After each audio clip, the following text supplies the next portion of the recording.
Electric field to a dipole on the equatorial position हमें find करना है। Question में Q, A एंड R दी हुई है। सो आ जाइए डायग्राम में दिखाता हूं। एक डाइपोल है हमारे पास -Q प्लस Q, ये दोनों मिलकर के एक डाइपोल बन रहा है। इनके बीच का सेपरेशन है 2a और हमें इक्वेटोरियल पोजीशन पे नेट इलेक्ट्रिक फील्ड फाइंड करना है।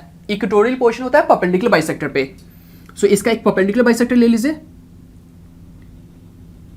और इस परपेंडिकुलर बाइसेक्टर पे हमें यहां कहीं नेट इलेक्ट्रिक फील्ड फाइंड करना है। सो पॉइंट ऑफ ऑब्जर्वेशन का distance from the centre of the dipole, ये डाइपोल का जो सेंटर है वहां से पॉइंट ऑफ ऑब्जर्वेशन का डिस्टेंस r दी हुई है। मतलब ये r, ये वाले a, 2a और q क्वेश्चन में दी हुई है। यहां पे हमें नेट इलेक्ट्रिक फील्ड फाइंड करना है ड्यू टू दिस डाइपोल।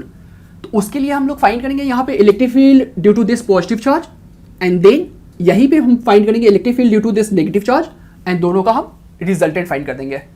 सो आज ये देख लेते हैं। यहां पे electric field due to this positive charge होगा इस डायरेक्शन में। अगर हम डायरेक्शन का बात करें तो so this is E due to plus Q, away from the positive charge होता है। और यहीं पे electric field due to this negative charge होगा towards this negative charge. Electric field का direction away from the positive source charge होता है and towards negative source charge होता है। तो ये नेगेटिव सोर्स चार्ज है तो इसका इलेक्ट्रिक फील्ड यहां पे इस डायरेक्शन में बनेगा।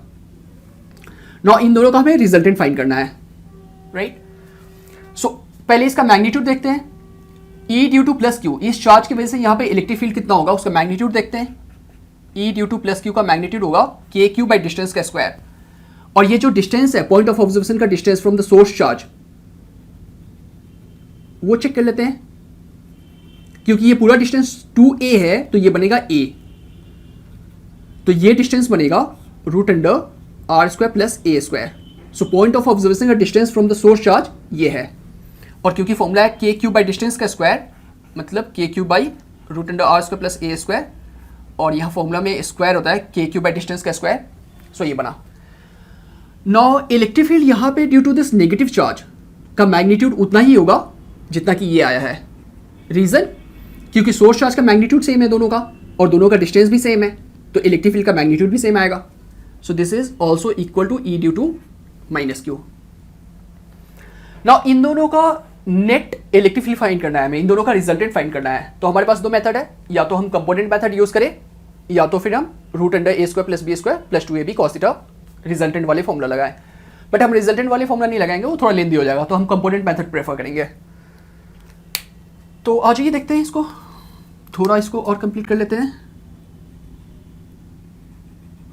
ओके, सो कंपोनेंट मेथड करने के लिए आप किसी भी एंगल को थीटा ले सकते हैं। या तो इसको थीटा लेकर के प्रोसीड कीजिए या तो फिर इसको थीटा लेकर प्रोसीड कीजिए। मैं इसको थीटा लेकर प्रोसीड कर रहा हूं। सो अगर ये थीटा है तो ये भी थीटा बनेगा क्योंकि ये डिस्टेंस और ये डिस्टेंस सेम है, ये कॉमन है और ये लेंथ सेम है तो ये एंगल और एंगल्स भी सेम बनेगा। मैं इसको कंपोनेंट में स्प्लिट करने जा रहा हूं। एक ये वाले कंपोनेंट में स्प्लिट करूंगा और एक ये वाले कंपोनेंट में स्प्लिट करूंगा, राइट।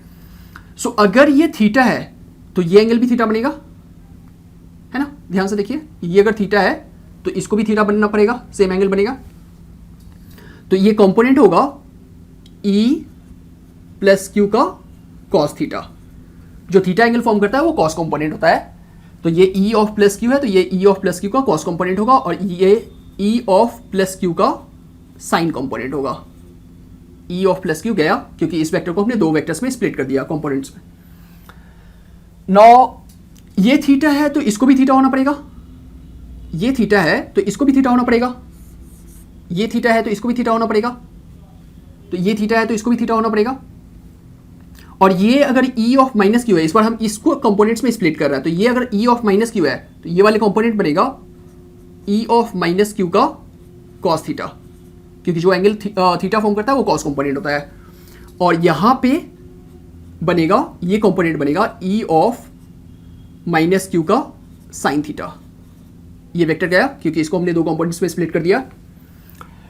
ओके, सो दो वेक्टर्स को हमने 4 वेक्टर्स बना दिया है कंपोनेंट्स में स्प्लिट करके। इसको दो कंपोनेंट्स में स्प्लिट कर दिया, इसको दो कंपोनेंट्स में स्प्लिट कर दिया। Now overall we have 4 vectors.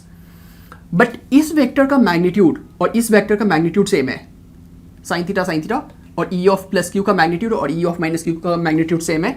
सो ये वेक्टर का मैग्नीट्यूड और ये वेक्टर का मैग्नीट्यूड क्योंकि सेम है और डायरेक्शन अपोजिट है तो वो एक दूसरे को कैंसिल कर देगा।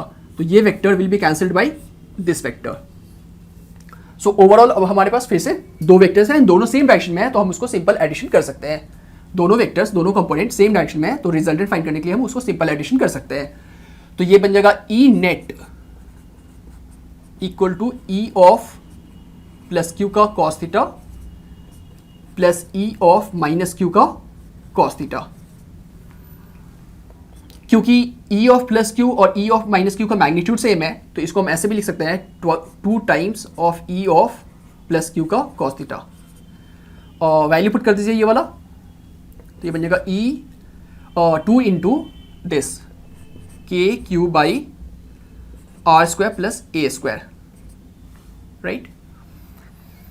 और कॉस थीटा का value from this right angle triangle cos theta बनेगा बेस बाई हाइपोटेन्यूज, और ये डिस्टेंस है ए, ये ए था तो ये भी ए था, तो बेस बाई हाइपोटेन्यूज मतलब ए बाई दिस।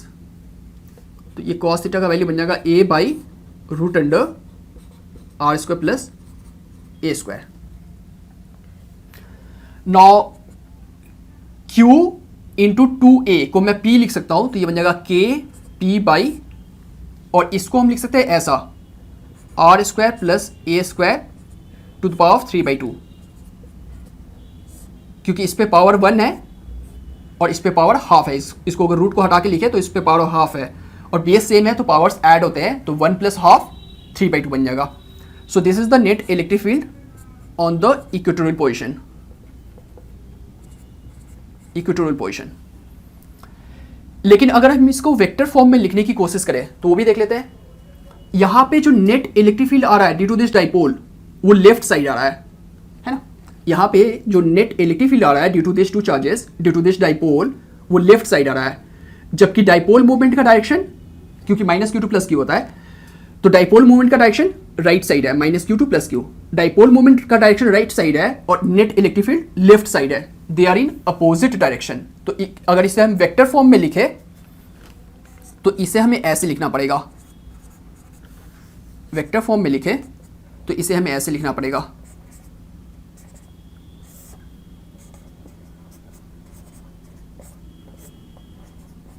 क्योंकि अपोजिट डायरेक्शन में ये दोनों वेक्टर्स तो हमें यहां पे एक माइनस साइन लगाना पड़ेगा। सो दिस इज द फॉर्मूला।